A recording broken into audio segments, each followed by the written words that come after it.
السلام عليكم ورحمة الله وبركاته. ازيكم عاملين ايه يا حبايب قلبي؟ وحشتوني كتير. النهارده بقى جايين بفيديو تعويضا عن اللي حصل فيا. يعني حبيت بقى ايه اغذي نفسي كده واغذي العيال واغذي امي واخواتي. فكرنا نعمل اكله كده ترم العظم يا جماعه. هنعمل كوارع وهنعمل سمين وهنعمل بومبار.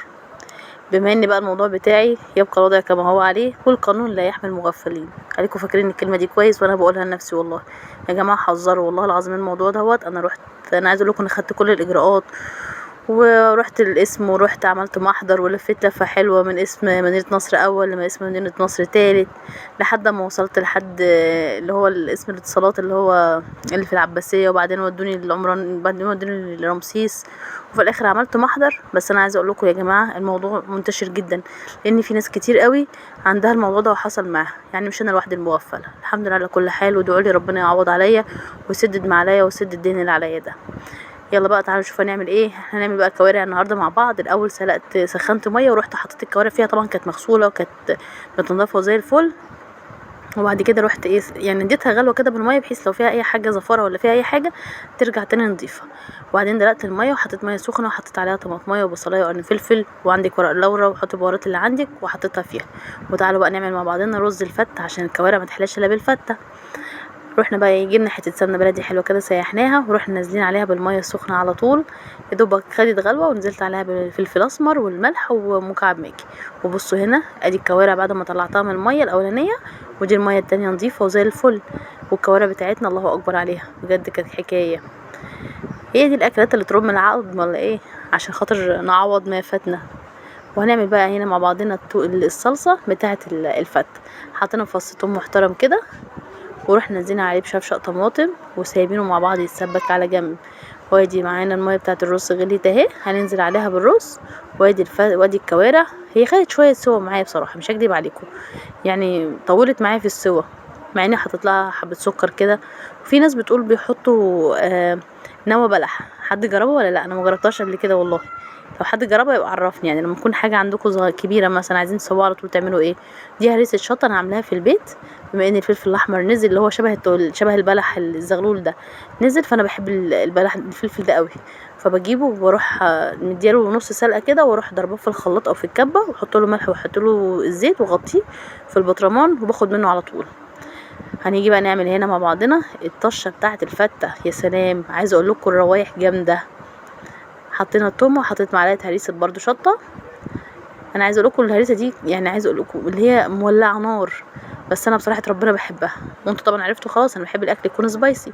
عملنا التومه وعملنا قرن الهريسه عليها ونزلنا عليها بنص كوبايه خل. خدت غلوه وركناها على جنب. اركنيها على جنب بقى كده. وتعالوا بقى نشوف هنكمل ايه تاني. الاكله دي ما كانتش سهله يا جماعه، الاكله دي كانت لا تعوض بجد. يعني كان نفسي اعزمكم كلها اقول لكم معايا عشان نعوض اللي فاتنا. وهنعمل بقى العيش. حطيت له معلقه سمنه كده ورحت محمراه على البوتاجاز على طول. اتحمر، خد تحمرتين. ما بحبش العيش يكون طري، بحبه يكون مقرمش كده. قلبته شويه كده في السمنه. وهاخد بقى من الشوربه ديت عشان نسقي بيها الفته. تعالوا بقى نرص معانا طبق الفته. هنحط العيش من تحت وننزل عليه معلقه رز ونقلبه. وبعدين بقى نرجع نحط حبه شوربه عليهم.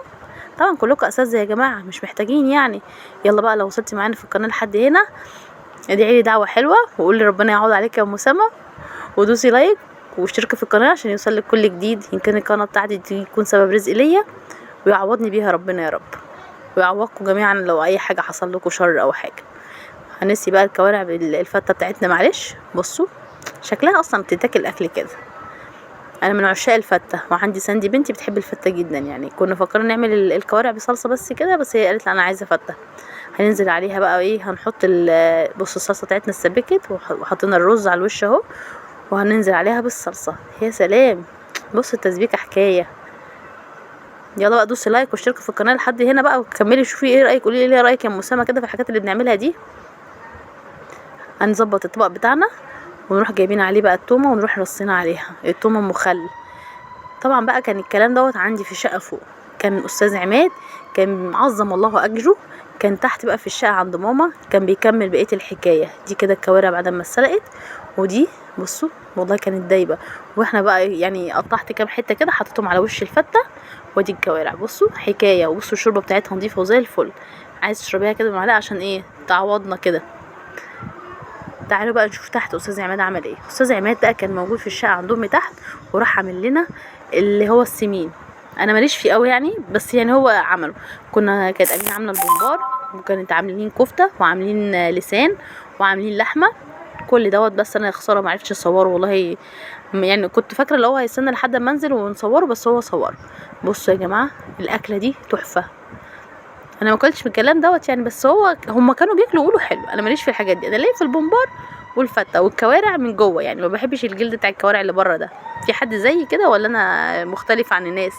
بصوا الكفته اهي، ودي اللحمه، دي لحمه هي لحمه مش عارفه، لحمه عاديه، واللسان. وادي البومبار. استاذه امينه كانت بترش عليها ملح وفلفل اسمر عشان عارفه انا بحب الملح والفلفل الاسمر عليه. تعالوا بقى شوفوا الجمال، بصوا الحركات يا جماعه. تعالوا اتفضلوا عندنا. اول لما نعمل الاكله دي تاني هعزمكم كلكم. متنسوش بقى لو وصلتوا معايا لحد هنا تشتركوا في القناه زي ما قلت لكم، وفعلوا الجرس عشان يوصلكم كل جديد. قولوا لاصحابكم على القناه كده وفعلوها كده يا جماعه، شغلوها شويه يا جدعان. بصوا الحاجات، اللهم بارك بجد. دي طبق صينيه فته تاني عملناها، وغير الصينيه اللي الطبق اللي انا كنت عاملاه فوق. وادي البومبار، وادي الفته بتاعت استاذ عماد. يلا متنسوش بقى تقولوا لي رايكم في الموضوع بتاع النهارده دي، وقولوا انتوا بتعملوا الفته زينا وبتعملوا لحمه الراس وتعملوا الحاجات دي ولا لا. واشوفكم على خير ان شاء الله، والسلام عليكم ورحمه الله وبركاته.